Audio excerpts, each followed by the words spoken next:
channel YouTube Mas dan Ember.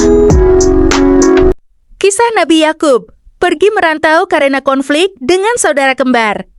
Nabi Yakub adalah putra dari Nabi Ishak bin Ibrahim, sedang ibunya adalah anak saudara dari Nabi Ibrahim, bernama Rifkah binti Azar. Nabi Ishak mempunyai anak kembar, satu Yakub dan satu lagi bernama Isyu. Antara kedua saudara kembar ini saling bersaing dan bersengketa.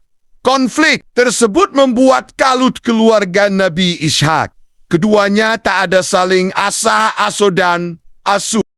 Isyu mendendam terhadap Yakub yang memang dimanjakan dan lebih disayangi serta dicintai oleh ibunya. Hubungan mereka yang renggang dan tidak akrab itu makin memburuk dan tegang setelah diketahui oleh Isyu bahwa Yakublah yang diajukan oleh ibunya ketika ayahnya minta kedatangan anak Kinania untuk diberkahi dan didoakan, sedangkan dia tidak diberitahu dan karenanya tidak mendapat kesempatan seperti Yakub memperoleh berkah dan doa ayahnya, Nabi Ishak. Ini membuat Isyu dendam. Ia kaku, dingin dan sengit terhadap Yakub. Isyu sering mengancam Yakub, sehingga suatu hari Yakub mengadukan hal itu kepada ayahnya. Yakub berkata mengeluh, "Wahai ayahku, tolonglah berikan pikiran kepadaku. Bagaimana harus aku menghadapi saudaraku Isyu yang membenciku, mendendam dengki kepadaku, dan selalu menyindirku dengan kata-kata yang menyakitkan hatiku, sehingga hubungan persaudaraan kami berdua renggang dan tegang, tidak ada saling cinta-mencintai, dan saling sayang-menyayangi."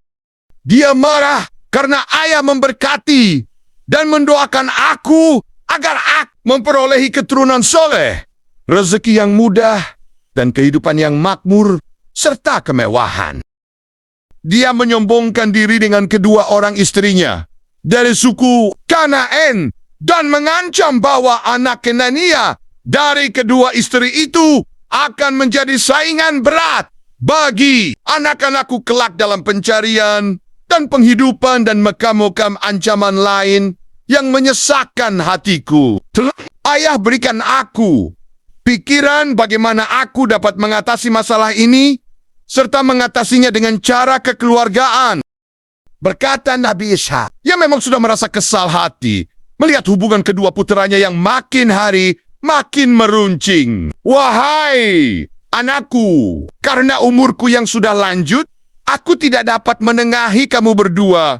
Ubanku sudah menutupi seluruh kepalaku. Raut mukaku sudah berkerut dan aku sudah berada di ambang pintu perpisahan dari kamu dan meninggalkan dunia yang fana ini.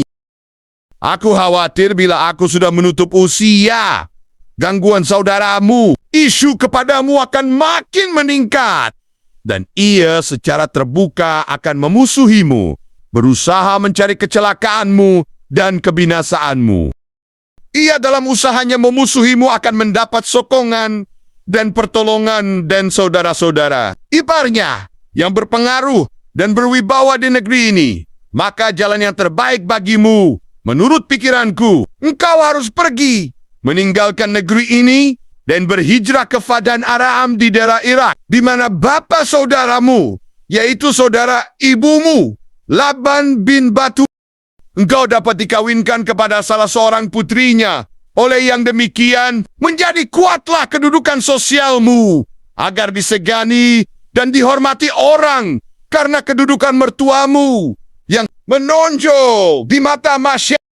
Pergilah engkau ke sana dengan iringan doa dariku. Semoga Allah memberkati perjalananmu, memberi rezeki murah dan mudah, serta kehidupan yang tenang dan tentram. Nasihat dan anjuran sang ayah mendapat tempat dalam hati Yakub. Melihat dalam anjuran ayahnya jalan keluar yang dikehendaki dari krisis hubungan persaudaraan antaranya dan Isyu dengan mengikuti saran itu, dia akan dapat bertemu dengan bapa saudaranya dan anggota-anggota keluarganya dari pihak ibunya. Sedih, dia meminta restu kepada ayahnya dan ibunya ketika akan meninggalkan rumah. Melalui jalan pasir dan sahara yang luas, serta panas terik matahari terkadang angin samum yang membakar kulit. Yakab melakukan perjalanan seorang diri menuju ke Padan Aram. Ia menuju rumah paman Laban tinggal. Dalam perjalanan yang jauh itu, ia sesekali berhenti beristirahat bila merasa letih, dan dalam salah satu tempat perhentiannya, lalu tertidurlah Yakab di bawah sebuah batu karang yang besar. Dalam tidurnya yang nyenyak, ia mendapat mimpi bahwa ia dikurniakan rezeki yang luas, penghidupan yang aman, damai, keluarga dan anak cucu yang soleh, dan bakti serta kerajaan yang besar dan makmur. Yakab dari tidurnya mengusapkan matanya menoleh ke kanan dan ke kiri, dan sadarlah ia bahwa apa yang dilihatnya hanyalah yang masih tetap mendengung di telinganya. Akhirnya, Yakab sampai di kota Padan Aram. Sesampainya di salah satu persimpangan jalan, dia berhenti sebentar, bertanya ke salah seorang penduduk, di mana letaknya rumah saudara ibunya Laban berada. Laban seorang kaya raya, pemilik dari suatu perusahaan peternakan yang terbesar di kota itu. Tidak sukar bagi seseorang untuk menemukan alamatnya. Penduduk yang ditanyanya itu segera menunjuk ke arah seorang gadis cantik yang sedang menggembala kambing. Seraya berkata kepada Yakab, "Kebetulan sekali, itulah dia anak perempuan Laban, Rahil, yang akan dapat membawa kamu ke rumah ayahnya." Dengan hati yang berdebar, pergilah Yakab menghampiri seorang gadis ayu dan cantik itu.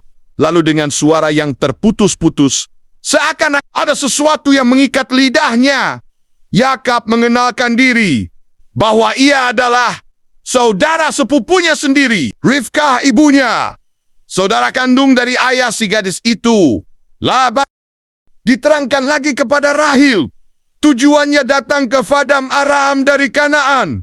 Mendengar kata-kata Yakab yang bertujuan hendak menemui ayahnya, Laban, dan untuk menyampaikan pesan Nabi Ishak, maka dengan senang hati, Rahil mempersilakan Yakab mengikutinya balik ke rumah untuk menemui ayahnya, Laban. Setelah berjumpa, Laban bin Batuil menyediakan tempat dan bilik khas untuk anak saudaranya itu, Yakab, yang tiada bedanya dengan tempat-tempat anak kandungnya sendiri. Dengan senang hati, Yakab tinggal di Haran cukup lama. Beliau lantas menikahi sepupunya, putri Laban. Kemudian beliau kembali kepada keluarganya di Kanaan atau Kana, setelah Allah menganugerahinya 10 putra dari sepupunya dan istrinya yang lain.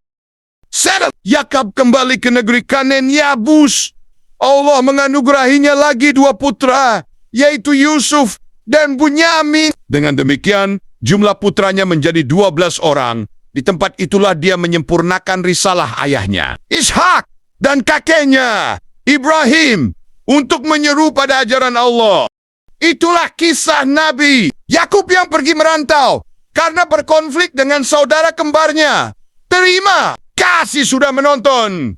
Semoga video ini bermanfaat. Subscribe, like, share, dan komen